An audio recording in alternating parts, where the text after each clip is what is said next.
मित्रों, परम पूज्य गुरुदेव परम वंदनीय माता जी की दिव्य उपस्थिति को साक्षी मानते हुए माँ गायत्री के महामंत्र के साथ मैं अपनी बात को आरंभ करना चाहता हूँ। उस चेतना का, उस शक्ति का ध्यान 2 मिनट के लिए हम लोग करें जो हमारे जीवन को सन्मार्ग की ओर, सतपथ की ओर, सद्ज्ञान की ओर लेकर के चलती है। वो शक्ति जिनका आधार माँ सविता है, वो माँ सविता जो पूरी सृष्टि में प्राण को भरने का एक पुनीत कर्म करते हैं। शरीर हम लोगों को मिला है, पर जो कीमत है वो शरीर की नहीं, उसके अंदर उपस्थित प्राण चेतना की है।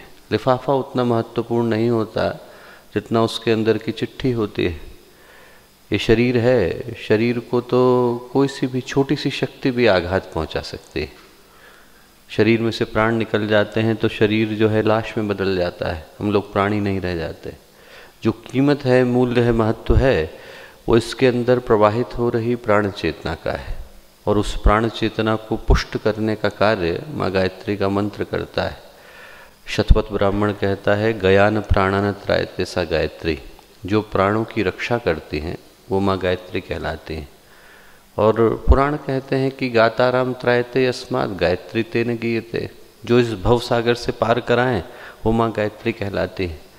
तो आज के इस पवित्र दिन उन्हीं माँ गायत्री से हम लोग प्रार्थना करते हैं कि हमारे प्राणों को पोषण भी मिले और हम लोग इस भव सागर से पार भी हो सकें। कर्मों का जो आत्यंतिक जाल है उससे मुक्ति की प्रार्थना माँ गायत्री का मंत्र अपनी इन शब्दों की व्यूह रचना के माध्यम से करता है। हृदय से वही पुकार निकले जो व्यक्ति को श्रेष्ठ सन्मार्ग के पथ की ओर लेकर के जाती है। इस भाव के साथ माँ गायत्री का महामंत्र साथ साथ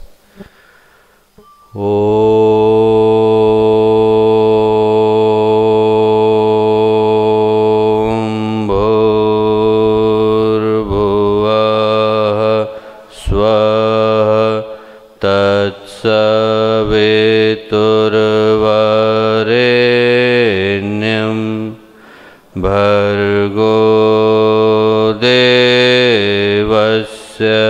धीमहि धियो यो नः प्रचोदयात्।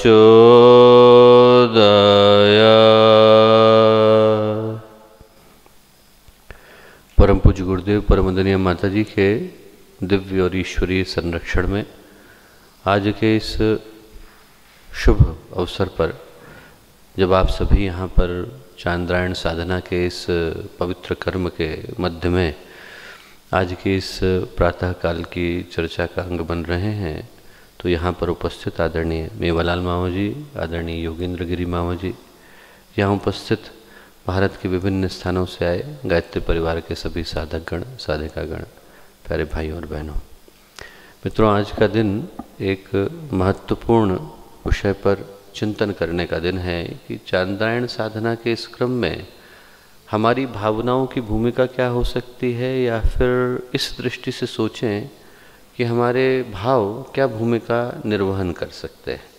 हमारे अंतर मन के अंदर, हमारे अंतरात्मा के अंदर, हमारी भावनाओं के अंदर ऐसी कौन सी पुकार की उठने की आवश्यकता है जो हमारे व्यक्तित्व को उसके शिखर पर ले जा कर के प्रतिष्ठित कर दे। सही पूछा जाए तो चांद्रायण साधना का अर्थ, उद्देश्य, भाव, उसकी जो पूरी की पूरी संरचना है वो इसी भाव के साथ है कि जो जन्म जन्मांतर के कर्म मनुष्य के चित्त पर आकर के अंकित हो जाते हैं, उनका परिशोधन, उनसे मुक्ति, चित्त की सफाई, मनुष्य के मन का निरंतर क्रम में परिशोधन इस तरह से संभव हो सके कि हम लोग अपने भीतर की देवीय सत्ता को प्रकट कर सकें। ये जो मनुष्य का जीवन है ये हम लोगों को एक सौभाग्य के रूप में भी मिलता है और संभावना के रूप में भी मिलता है। एक ऐसी संभावना है जिसके एक सिरे पर तो मनुष्य के अंदर उत्थान की राहें खुलती हैं, व्यक्ति ऊपर उठना शुरू करता है, चेतना परिष्कृत होती है, भाव उज्ज्वल होते हैं, मनुष्य की भावनाओं में प्रगाढ़ता आती है, उसके व्यक्तित्व के अंदर और से और प्रखरता आती चली जाती है, प्राणों का प्रवाह तेज होता है और उठते उठते व्यक्ति एक दिन ऋषि मुनियों के समकक्ष खड़ा हो जाता है, अपने कर्म के जंजाल को उठा करके फेंक देता है, जो जन्म जन्मांतर की काली खा गई है उसको धो करके साफ कर देता है। और जिस तरह से अंगारे के ऊपर राख आकर के जमा हो जाती है तो अंगारे के अंदर का जो प्रकाश है उसके अंदर की ऊष्मा दिखाई नहीं पड़ती, और जैसे ही राख हटती है तो अंगारा चमकने लग जाता है। वैसे ही हम में से प्रत्येक के अंदर वो देवीय सत्ता, जिसकी प्रकाश की जो क्षमता है वो हजारों सूर्यों के बराबर है। दिव्य सूर्य सहस्रस्य, गीता में भगवान कहते हैं कि हजारों सूर्य एक साथ उदय हो जाए तो उतने सूर्यों के बराबर प्रकाश एक आत्मा के अंदर विद्यमान है, और उतनी प्रकाश को, उतनी ऊर्जा को, उतनी ऊष्मा को हम लोग अपने अंदर धारण करके बैठे हैं। और एक दिन साफ करते करते व्यक्ति ऋषि मुनि, भगवान, ईश्वर, देवता, परमात्मा उनके समकक्ष जा करके खड़ा हो जाता है। एक राह हमारे अंदर उस ओर को जाती है और एक राह व्यक्ति के अंदर पतन की ओर को भी जाती है। व्यक्ति गिरता है तो गिरते गिरते व्यक्ति दुष्ट, अपराधी, पापी न जाने कहाँ चला जाता है, पंक में गिर जाता है, कीचड़ में गिर जाता है। इसीलिए कबीरदास जी कहते हैं कुमति कीच चेला भरा, कि चेले के अंदर तो कुमति का कीचड़ भरा हुआ है। गुरु ज्ञान जल धोए, गुरु जो है ज्ञान के जल से उनको धो देता है। जन्म जन्म का काचड़ा पल में डाले धोए, जन्म जन्म का जो कचड़ा है, जन्म जन्म का जो हमारे चित्त के ऊपर छाया हुआ कुहासा है, उसको सेकंड भर लगता है गुरु को हटाने में। और ये जो यात्रा है जहाँ पर व्यक्ति पतन से उत्थान की ओर जाता है, पशु से परमात्मा बनने की ओर जाता है, व्यक्ति के अंदर की पाश्विक चेतना नीचे की ओर जाती है और उसके अंदर की प्रभुता की एक शुरुआत होती है, यही यात्रा साधना की यात्रा है। और इस यात्रा को पूरा करने के लिए आज हम लोग इस चांद्रायण साधना सत्र का हिस्सा बन रहे हैं। और जब बन रहे हैं तो स्मरण कर लेना जरूरी हो जाता है कि चांद्रायण साधना के पीछे का उद्देश्य क्या है। उद्देश्य तो हम लोग यदि व्यावहारिक दृष्टि से देखें, दार्शनिक दृष्टि से देखें तो सरल सा है, आत्मशोधन, अपने आप की शुद्धि। न जाने कौन कौन से जन्म के कर्म हमारे चित्त पर आकर के अंकित हो जाते हैं। और जो लोग कर्म को न मानते हों, जिनको लगता है कि कर्म का सिद्धांत हम नहीं मानते, संस्कारों को हम लोग नहीं मानते, प्रारब्ध को हम लोग नहीं मानते, तो वो आदतों को देख ले। मनुष्य के अंदर आदतें होती हैं, बार बार जीवन में वही घटनाक्रम आते हैं, तो आदमी जिस तरह से व्यवहार करता है वो व्यवहार अपनी आदतों के अनुसार करता है। 1000 बार वही परिस्थितियां आ जाएं तब भी 99% संभावना है कि मनुष्य उसी तरह का व्यवहार करेगा जैसा वो पहले करके गया। इसीलिए ज्योतिष शास्त्र मनुष्य के भविष्य को जानने का शास्त्र नहीं था, पर बन गया। उसका उद्देश्य ये था कि वो उन परिस्थितियों का मूल्यांकन करे जो हमारे जीवन में आने वाली हैं। पर चूंकि मनुष्य अपनी मनस्थिति को बदलता नहीं, इसलिए वो परिस्थितियां उसके भविष्य का निर्माण कर जाती हैं। बनाया तो इसलिए गया था कि हमें पता चले कि हमें कौन से पथ से गुजरना है, उस समय में हमारी मनस्थिति क्या होनी चाहिए। ज्योतिष शास्त्र का उद्देश्य मनुष्य के भविष्य की गणना करना नहीं था।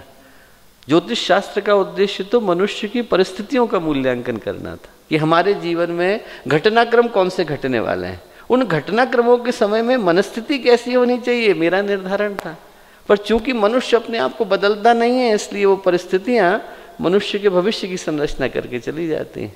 जबकि उस समय में व्यक्ति के लिए ये संभावना है कि यदि उसे पता है कि मेरे जीवन में घटनाक्रम कौन से वाले हैं, तो मैं उसी तरह की मनस्थिति का, उसी तरह की चित्त भूमि का, उसी तरह की साधनात्मक मनोभूमि का निर्माण करूं, ताकि मेरे जीवन में कल्याण का पथ प्रशस्त हो सके। तो ये जो उद्देश्य है वो आत्मशोधन का है। उद्देश्य ये है कि हमारे भीतर जो न जाने कौन कौन से जन्म के कर्म कुसंस्कार आकर के एकत्रित हो गए हैं, उनकी सफाई की व्यवस्था को हम लोग बना सकें।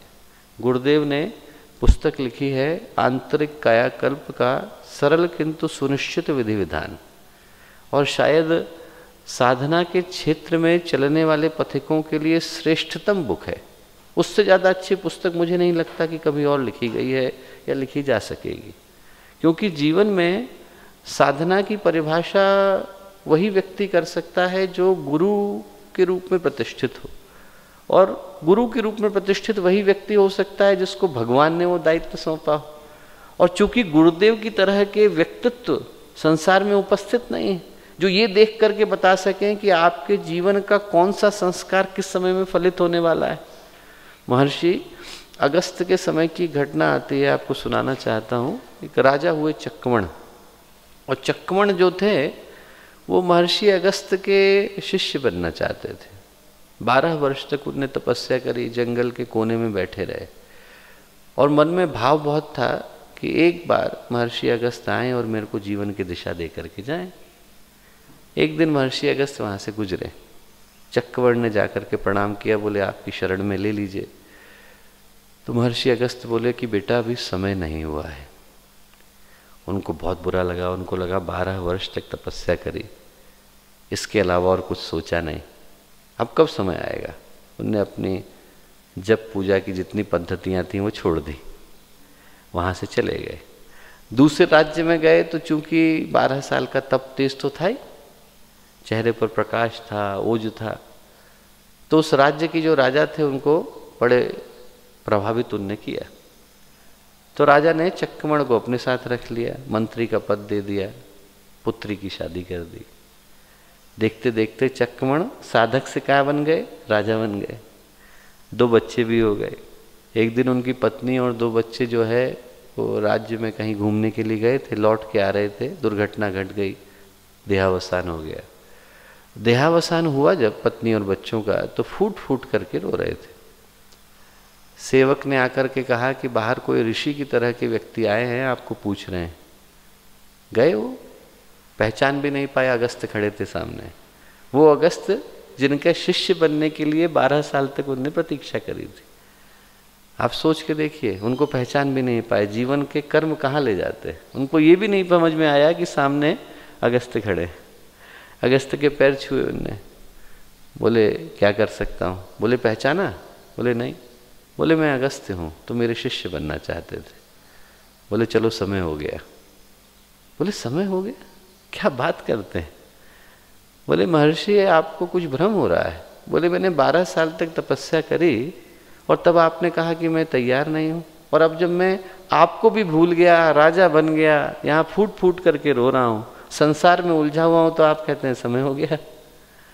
महर्षि अगस्त बोले हो सकता है चक्रवर्ण तुम तैयार रहे होगे, पर तुम्हारे संस्कार तब तैयार नहीं थे। वो तुम्हें खींच करके राजपद की ओर ले जाते। बोले तुम यदि मेरे पास साधना करने के लिए आते भी, तो भी तुम्हारे जो कर्म और संस्कार हैं वो तुम्हें खींच करके वहाँ ले जाते जहाँ तुम्हारे जीवन की दिशा थी। बोले इसलिए मैंने प्रतीक्षा करने को कहा। अब समय हो गया है, अब तुम्हारे संस्कारों की डोर टूट चुकी है, अब तुम साधना की यात्रा पर बढ़ सकते हो। पर ये देख पाने की सामर्थ्य किसके अंदर है? गुरु के अंदर। गुरुदेव जैसी शक्तियों के अंदर ये ताकत होती है कि वो देख सकें कि किस व्यक्ति के जीवन का कौन सा प्रारब्ध कब घटित होने वाला है। हमारे यहाँ के एक बड़े वरिष्ठ कार्यकर्ता, उनकी बहन, और एक हमारे एक और कार्यकर्ता जो अभी कनाडा में, और एक और कार्यकर्ता जो अभी यूएस में, तीनों के तीनों गुरुदेव से मिलने के लिए गए। 1988 की घटना है। गुरुदेव लिख रहे थे, धूप में जो छत है वहाँ बैठ के लिखते थे गुरुदेव। अब गए तो गुरुदेव लिख रहे थे, तो किसी के अंदर इतनी हिम्मत नहीं हुई कि गुरुदेव को डिस्टर्ब करे, तो सब एक तरफ वो खड़े हो गए। 10-12 मिनट के बाद गुरुदेव की दृष्टि गई ऊपर, तो गुरुदेव ने जो पहली वाली दीदी खड़ी थी उनसे कहा तू कैलिफोर्निया चले जा, तेरे लिए कैलिफोर्निया में व्यवस्था बना दी है, तेरे को वहाँ पे शाकाहारी खाना मिलेगा। जो उनके पीछे खड़े थे बोले तू वहाँ चला जा बेटा, तेरे लिए वहाँ अमेरिका में व्यवस्था बना दी, तो अमेरिका चला जा।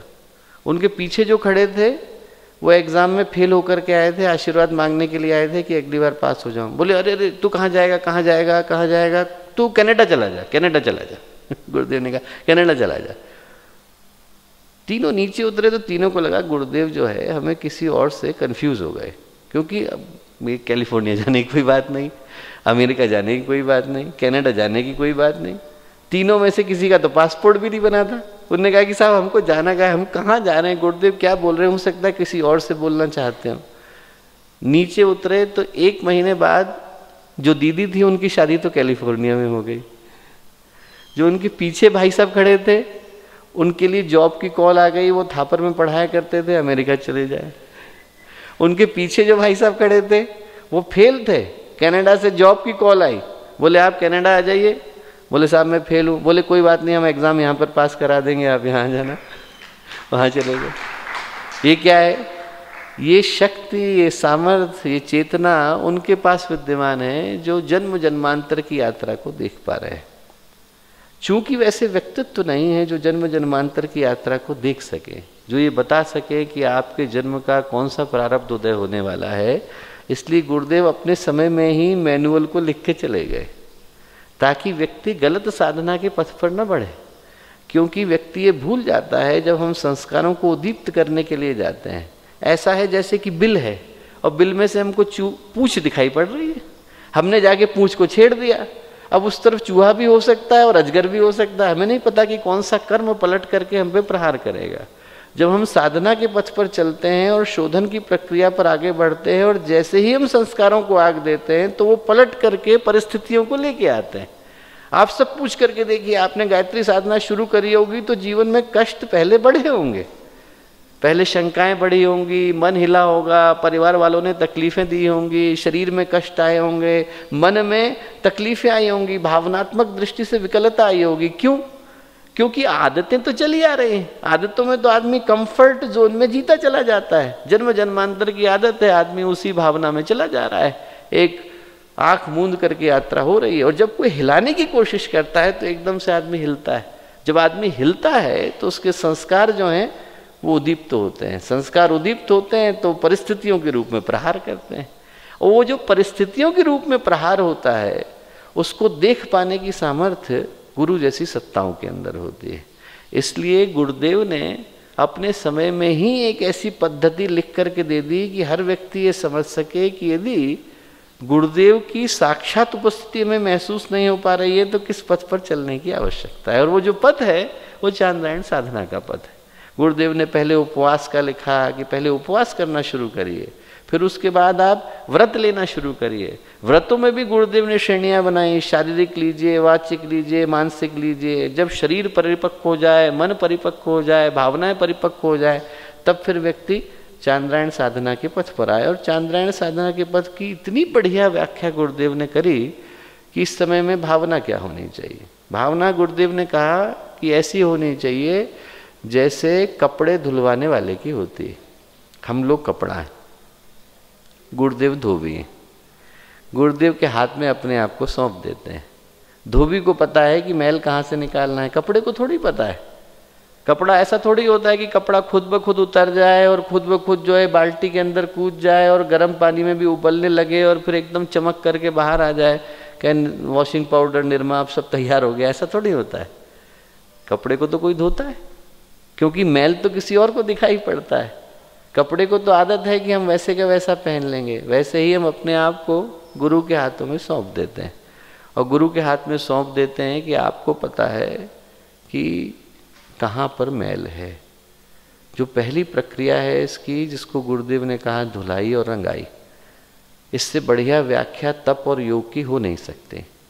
जो हमारे कर्मों को धोना है वो तो है तप, और जो उसके ऊपर भगवान का रंग चढ़ना है उसका नाम है योग। अपने आप को धोकर गुरु के हवाले कर देना है, और गुरु को कहना है कि आपको जो रंग अच्छा लगता है वो आप चढ़ाइए।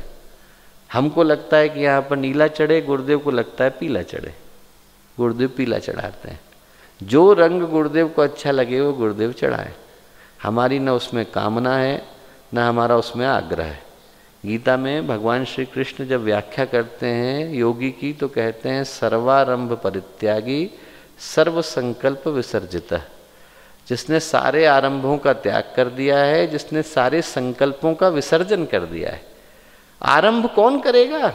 आरंभ वो करेगा जिसको लगेगा कि मैं करने वाला हूं। जब मैं करने वाला हूं ही नहीं तो आरंभ कैसे करूंगा? संकल्प वो लेगा जिसको लगेगा कि मैं लेने वाला हूं। जिसके पास कोई संकल्प ही नहीं है, सब कुछ भगवान को छोड़ दिया, उसमें भगवान ही संकल्प लेते हैं, भगवान ही करने वाले होते हैं, उन्हीं के माध्यम से घटता है। सब कुछ गुरुदेव को सौंप दिया है, उनको जो सही लगे वो कराएं, जिस पथ पर ले जाना है वहां ले जाए, जो हमारे माध्यम से उचित लगे वो कराएं। वो सारी की सारी व्यवस्थाएं आप ध्यान से देखिए। शांति कुंज में जो जो करके आया गुरुदेव ने उससे वो नहीं कराया। कोई इंजीनियर था, गुरुदेव ने लाइब्रेरी पकड़ा दी। कोई जो है डॉक्टर था, गुरुदेव ने लेखन पकड़ा दिया। कोई जो है कुछ और करके आया था, कुछ और कराया, ताकि पुरानी आदतें जाएं।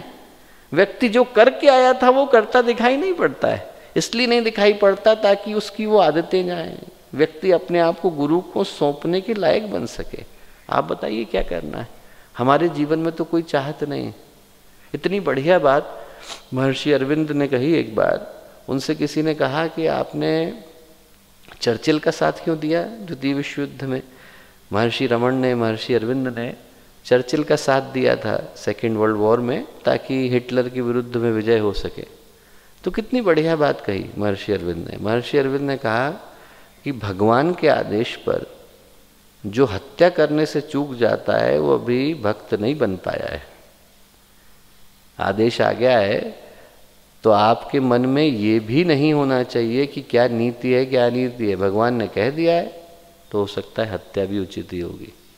इतना आपके अंदर समर्पण आ गया, जब आपके अंदर से इतनी बात आ गई, आदमी बुराई को छोड़ने को तैयार हो जाता है, अच्छाई को छोड़ने को तैयार नहीं होता। दोनों छोड़ने को जो तैयार हो जाए, जिसने अपने आप को पूरी तरह से गुरु के हवाले कर दिया, जिसमें कोई आग्रह नहीं, कोई संकल्प नहीं, कोई प्रेफरेंस नहीं, कोई प्रिजुडिस नहीं, सब कुछ छोड़ दिया है, जो आपको लगे वो आप कराइए, वो इस यात्रा का पहला चरण है। बिल्कुल बच्चे की तरह से माँ की गोद में लेट जाना। आप ले जाइए, आपको उठाना है तो आप उठा के ले जाइए, आपको बिठाना है बिठा के ले जाइए। रामकृष्ण परमहंस कहा करते थे कि दो तरह के भक्त होते हैं, एक तो वो जो बिल्ली के बच्चे की तरह होते हैं और एक वो जो बंदर के बच्चे की तरह होते हैं। बोले बंदर के बच्चे की तरह जो भक्त होते हैं वो तो छोड़ते नहीं, एकदम चिपके रहते हैं, जैसे बंदर के बच्चे चिपके रहते हैं। बोले बिल्ली का बच्चा क्या करता है? बोले म्याऊं म्याऊं करता है, माँ जहाँ होती है आकर के ढूंढ लेती है। बोले यदि न छोड़ पाने की ताकत हो तो पकड़े रहो, पर यदि अभी पकड़ नहीं पाए हो तो म्याऊं म्याऊं करना सीखो। व्यक्ति अच्छे से म्याऊं म्याऊं करना सीख जाता है तो माँ ढूंढ ही लेती है। हम लोग जब गायत्री मंत्र बोलते हैं तो म्याऊं म्याऊं तो कर रहे हैं, माँ से यही तो कह रहे हैं आप कहाँ हो ढूंढ लो, हम तो यहाँ हैं, हमें नहीं पता कि आप कहाँ हैं। हम आवाज़ लगाते हैं, बिल्ली का बच्चा बोलता है तो ढूंढ ही लेता है, उसकी माँ आ ही जाती है ढूंढने के लिए। तो हम तो यही कह रहे हैं, अपने दिल से आवाज़ लगा रहे हैं, जहाँ गुरुदेव हैं, जहाँ गायत्री माता है, वो हमें एक बार आकर के ढूंढ लें, मुक्त कराएं। पहला जो चरण है वो अपने आप को बिना किसी आग्रह के, बिना किसी संकल्प के गुरुदेव के हाथों में छोड़ देना है। दूसरा जो चरण है, गुरुदेव कहते हैं उसमें जिस तरह से कपड़े को उबाला जाता है और उसके बाद उसके मैल को उभारा जाता है। उबाला क्यों जाता है? ताकि मैल उभरे। वैसे ही हम अपने आप को गुरुदेव के आगे समर्पित करते हैं और अपने चित्त के ऊपर छाई हुई बुरी आदतों को उभार उभार करके लाते हैं। यहाँ पर इतनी बढ़िया कुटिया आदरणीय मामा जी ने बनाई, पूज्य गुरुदेव वंदनीय माता जी की उपस्थिति की कुटिया। वो बिल्कुल श्रेष्ठ स्थान है। वहाँ जब आप जाते हैं तो गुरुदेव के सामने अपने मन को पूरी तरह से खोल के रख दीजिए। बहुत सारे कर्म हमारे द्वारा होते हैं, सिर्फ पाप ही हमारे जीवन में थोड़ी है। हमारे जीवन में पाप के सहयोगी भी तो है, आलस्य है, प्रमाद है, झूठ बोलना है, बहुत सारे जो छोटे छोटे सहयोगी हैं। उन सब के लिए हम लोग गुरुदेव के सामने जाकर के निष्कलंक भाव से खड़े हो जाते हैं। क्या पता हमारे जीवन में क्या है, हमें खुद ही नहीं पता। हजारों बुराइयां तो लेके व्यक्ति घूम रहा है, हमें नहीं पता, पर वो तो देख सकते हैं। उनसे कहते हैं कि प्रभु आप मुक्त करिए, इस जंजाल से हम लोग मुक्त होना चाहते हैं। हमारे हृदय में भावना यही है कि हम पवित्र बने, और उस भाव के साथ आपके सामने आकर के खड़े हैं कि आप मुक्त कराइए। दूसरा जो चरण है वो अपने आप को खोल देने का है, पूरी तरह से मुक्त कर देने का है। चरण तो 7 है, पर चूंकि समय का अभाव है तो मैं 2-2 चरणों को एक साथ लेकर के चल रहा हूँ। और फिर गुरुदेव कहते हैं कि जब सफाई हो जाती है, कपड़ा धो करके चमका दिया गया है, एकदम धोबी ने निकाल करके और हैंगर पे रख दिया है, आपको प्रेस करके दे दिया है, तो उस कपड़े को कोई उठा के कीचड़ में थोड़ी डालता है। ऐसा थोड़ी है कि आप नया कपड़ा लेकर के चलो तो आदमी जो है एकदम कीचड़ में कूद जाए। होली का दिन आता है तो आदमी पुराने कपड़े निकालता है, नए कपड़े तो कोई भी नहीं निकालता।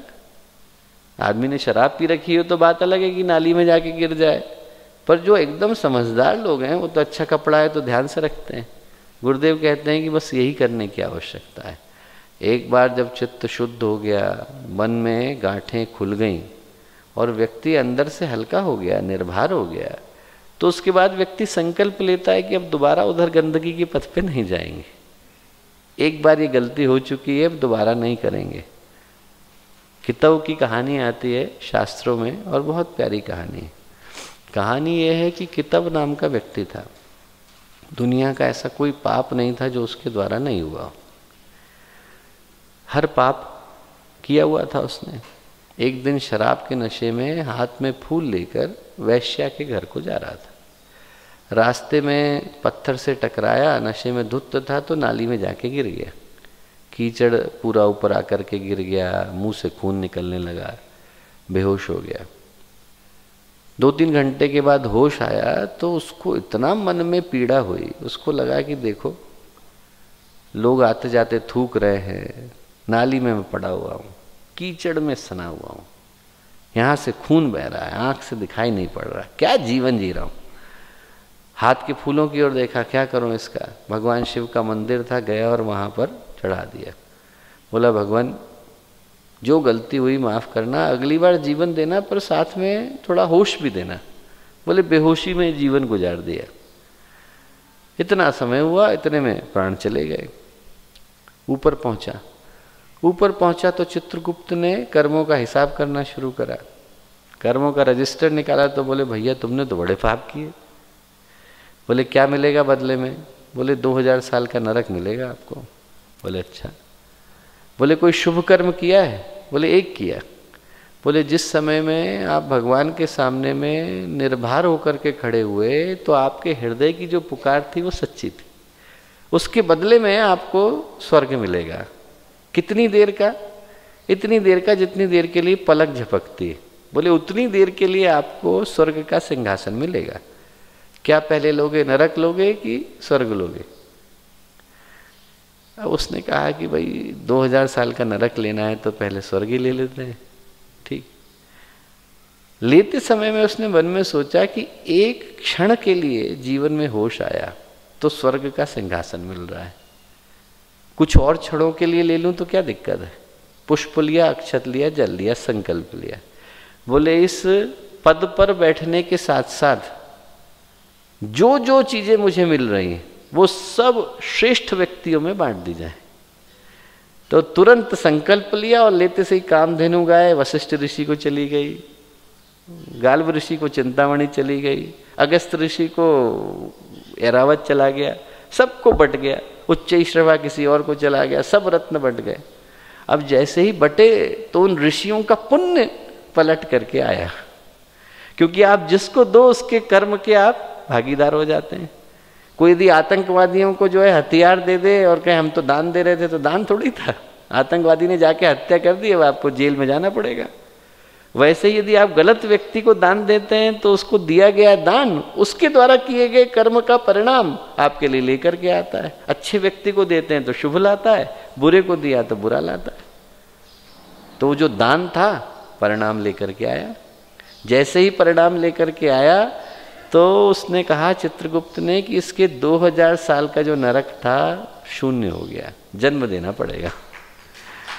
वो व्यक्ति जो है बलि के पुत्र प्रहलाद के पुत्र विरोचन, प्रहलाद के पुत्र विरोचन, विरोचन के पुत्र बलि, विरोचन के रूप में पैदा हुआ। आप सोचो कि एक व्यक्ति के द्वारा किया गया शुभ कर्म एक क्षण के लिए, एक क्षण का होश व्यक्ति को उस श्रृंखला में ले जाके खड़ा कर देता है जहां पर मुक्ति गारंटीड हो जाती। भगवान ने बलि को वरदान दिया था, 7 पीढ़ियां ऊपर 7 पीढ़ियां नीचे, इनमें से सब जीवन मुक्त पैदा होंगे। तो गारंटी हो गई। यदि एक क्षण का होश आता है तो गुरुदेव कहते हैं कि जो अंतिम संकल्प है हमारी भावनाओं का वो यही है कि एक बार मुक्त हुए तो दोबारा उस गलत राह पर नहीं चलेंगे। जो चंद्रायण का संकल्प है वो कर्मों के भार से मुक्त होने का संकल्प है। इस भाव के साथ है कि अपने आप को गुरु को सौंपें।